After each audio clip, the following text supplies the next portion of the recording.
टाळ्या आपण कशासाठी वाजवतो? आनंदासाठी, कौतुकासाठी, बरोबर. पण विचार करा, जर याच टाळ्या शाप बनल्या तर? आज आपण अशाच एका जबरदस्त मराठी हॉरर स्क्रिप्टबद्दल बोलणार आहोत. नाव आहे टाळ्यांचा शाप.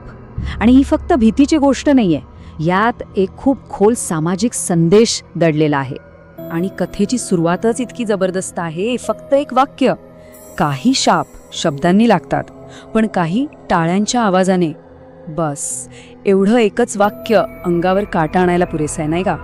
शाप, तोही टाळ्यांच्या आवाजाने. म्हणजे काय असेल हे? ही एकच ओळ आपल्याला सरळ त्या गूढ भयानक जगात खेचून नेते. तर कथा आपल्याला घेऊन जाते एका ओसाड रेल्वे फाटकावर. आणि वेळ काय आहे? रात्रीचे 11:58. लेखक इथे फार काही वर्णन करत नाही, फक्त 2 आवाज, कुत्र्यांचं रडणं आणि दूर कुठून तरी येणारा ट्रेनचा हॉर्न. याच 2 आवाजांमधून एक भयान शांतता आणि पुढे काय होणार याची धाकधूक तयार होते. ओके, आणि मग येते ती निर्णायक भेट. ह्याच भेटीत फक्त काही वाक्यांमध्ये कथेचा अख्खा संघर्ष उभा राहतो. इथूनच सगळ्या भयानक घटनांची सुरुवात होते. आता बघा इथे काय होतंय. एका बाजूला आहे एक किन्नर, जो फक्त आशीर्वाद देऊ पाहतोय. बाळा, आशीर्वाद देऊ का? इतकी साधी निरागस इच्छा. आणि दुसऱ्या बाजूला आहे राहुलची प्रतिक्रिया. नको, इथून निघ. किती उद्धडपणे दिलेला नकार आहे हा. आणि ह्याच एका नकारातून त्या अलौकिक भयानक घटनांची मालिका सुरू होते.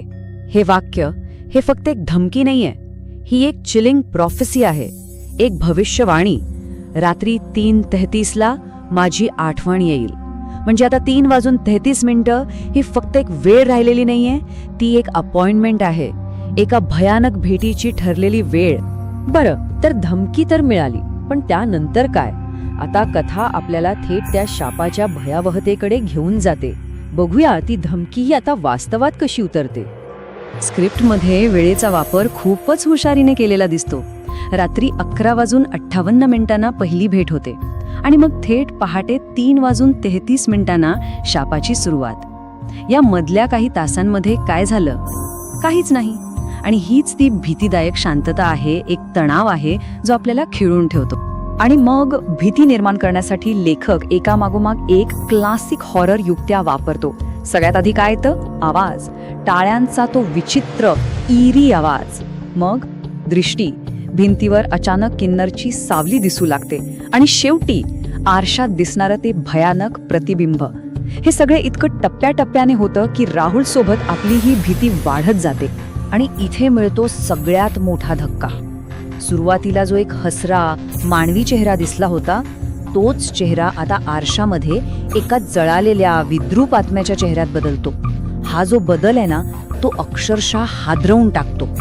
भीती निर्माण करण्याच्या प्रक्रियेतला हा एक अत्यंत महत्त्वाचा आणि भयानक टप्पा आहे. आता इथून पुढे कथा एक अनपेक्षित वळण घेते. आता ही गोष्ट फक्त एका भूताची राहत नाही, तर तिला एक खूप दुःखद आणि अर्थपूर्ण किनार मिळते. एक अशी पार्श्वभूमी समोर येते जी घडलेल्या प्रत्येक गोष्टीचा अर्थच बदलून टाकते. या सगळ्याच्या मागे काय आहे?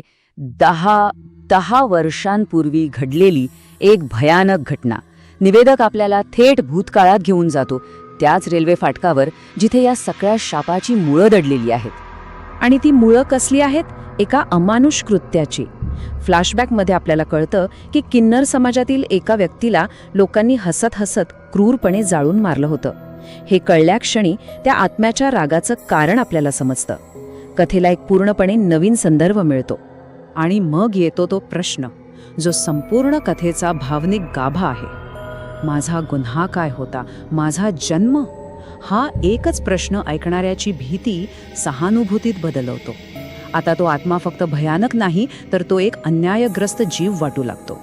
आणि इथेच कथा आपल्या अंतिम आणि सगळ्यात शक्तिशाली संदेशापर्यंत पोहोचते, जिथे ती अलौकिक भीती थेट वास्तवातल्या अन्यायाशी जोडली जाते. हे बघा, राहुलचा मृत्यू कसा थेट त्या जुन्या अन्यायाशी जोडला जातो. त्याने आशीर्वाद नाकारला आणि आत्म्याने शाप दिला. पण शेवट बघा, पोलिसांना त्याचा मृतदेह सापडतो तेव्हा त्याचे हात जळालेले असतात, जणू काही त्या शापित टाळ्या वाजवल्यामुळेच. हा एक प्रकारचा पोएटिक जस्टिस आहे, नाही? आणि हाच आहे या कथेचा अंतिम स्पष्ट संदेश. भीती आत्म्याची नसते, भीती असते अन्यायाची.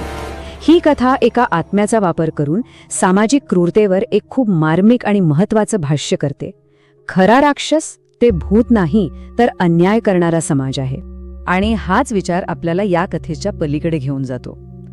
हॉरर कथा खरंच फक्त घाबरवण्यासाठी असतात का, की कधीकधी समाजाचा आरसा दाखवण्यासाठी भीती हे एक माध्यम म्हणून वापरलं जातं? विचार करण्यासारखा प्रश्न आहे.